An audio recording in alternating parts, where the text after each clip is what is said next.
apostoli. Pare. Takana kupinda mtembere. Kupinda mtembere la mambo. Kupinda mtembere la no. Kupinda mtembere la no. Takana kupinda mtembere la.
topinda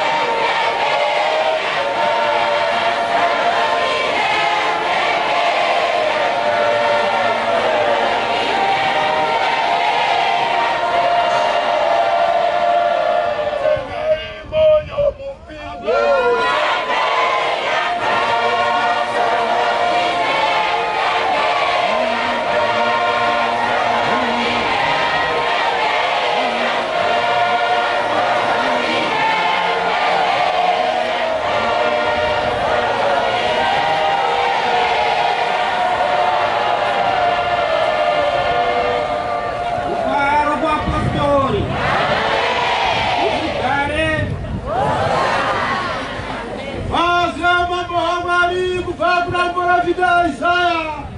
chapter 56 verse mukati wani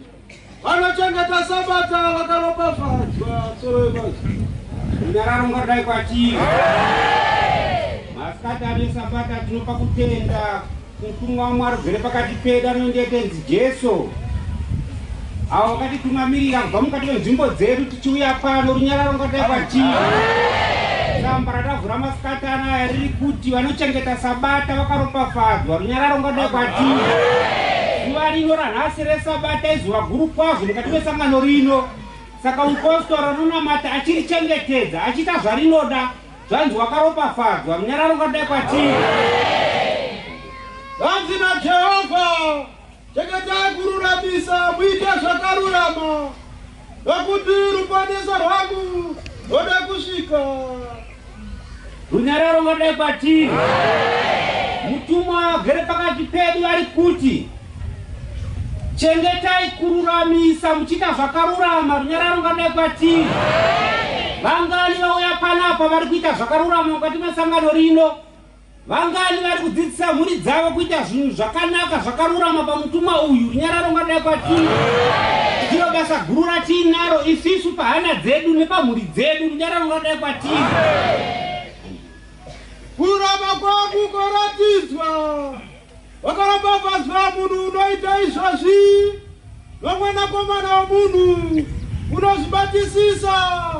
unochengeta sabata kuti arege kurimhura nokudzora ruoko rwake kuti arege kuita chinhu chakaipa tiri zvese runyararo dai kwati zvanzi wakakomborerwa kwazvo munhu unochengeta kururama achiita zvakarurama achichengeta sabata kuti arege kurimhura runyararo dai kwati saka patiri panapa chinodiwa kuteerera zvinenge zvichitogwa nemutumwa tikateerera zvinenge zvichitogwa nemutumwa tikaita izvozvo tinenge tiine chokwadi yekuti mushure mekufa kwedu tinoenda munyika isingaperi runyararo dai kwati isi tsamba yedu kuti yandavhura panapa iri kutaura nezvekuti munhu ngaaite zvinhu zvakarurama mukati mesangano rino iri munhu ngaazive kururamisa runyararo dai kwati munhu ungadamate makore akawanda asi kana usingaiti zvakarurama usichiro pameso pemutumwa uyu runyararo dai kwati uyu mutumwa agere pakati pedu ndiye sabata ndiye Jesu Kristu ndiye Mwari Baba runyararo dai kwati ukabisa mutumwa uyu pauri zvezviro kwazvo nyika itsva pauri hapachina tenzi Jesu pauri hapachina Mwari Baba hapachina runyararo dai kwati nokuti iye ndiye mambo wesabata saka hatikumbirei kwazvo tiramate tiri pasi pake takateerera iye kuti mukufa kwedu tione kunopinda mukati menyika itsva runyararo dai kwati hatina zvizhinji zvatinganyanya kutaura asi chiri kudiwa ndechekuti mupostori mese patiri panapa mukati mesangano ribedu mune zvishanda zviri kuitwa saka mukushandwa kwezvishandwa izvi uri kushandirawo here pausingashandiri hana yako nenge chimbokuudza kuti chii hausi kushora here pamutumwa uyu runyararo dai kwati nokuti nezuro uyu tenzi Jesu akambotuma vadzidzi vake kuti enda munoredza hove mubise mariri momuye tishandire chakanga chiri chiratidzo rechidzidziso kwatiri kuti kunamati chete usingashandiri runyararo dai kwatiri saka shingirira kuti uitewo zvakanaka ushingirire kuti ushandire asi mukushandira kwacho wona kuti hausi kuzviita nemanyau here hausi kuzviita nekuzvikudza here hausi kuzviita nekuzvionesa here runyararo dai kwatiri nokuti zvikauya zvekuzvikudza kana zvemanyau zvinove nhando pamutumwa uyu runyararo dai kwatiri ukagara uri mukati mesangano rino iri usingaoni kuti mutumwa ari kudei kana kunzwa kuti ari kudei ngeve nzira yako richave pasina uchashakarira mahara runyararo ngadai kwatiri. Tenzi yese tinokumbira kuti apo patoenda mukati menyika dzedu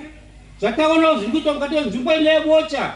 zvekuvaka zvakadai mutipewo simba rekuti tinobatawo mukati menzvimbo dzedu tiite zvinhu zvakanaka zvisinga zvakusoretsei kana masvika mukati menzvimbo dzedu runyararo ngadai kwatiri.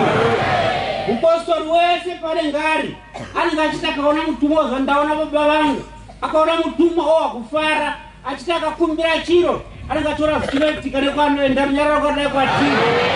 Tiri panapa kana mutumwa akadai tinamate tinonamate minamate yakawanda tichikumbira asi yose minamate yedu panenge pane mutumwa achinzwa runyararo ngadai kwatiri. Saka hatina zvizvi zvatinotaura zvanzi seri kweguva hakuna muteuro ukaira wafa usina kuita zvakanaka nhasi munyika ichaupindi. Gadzirisa zita rako nhasi usati wafa,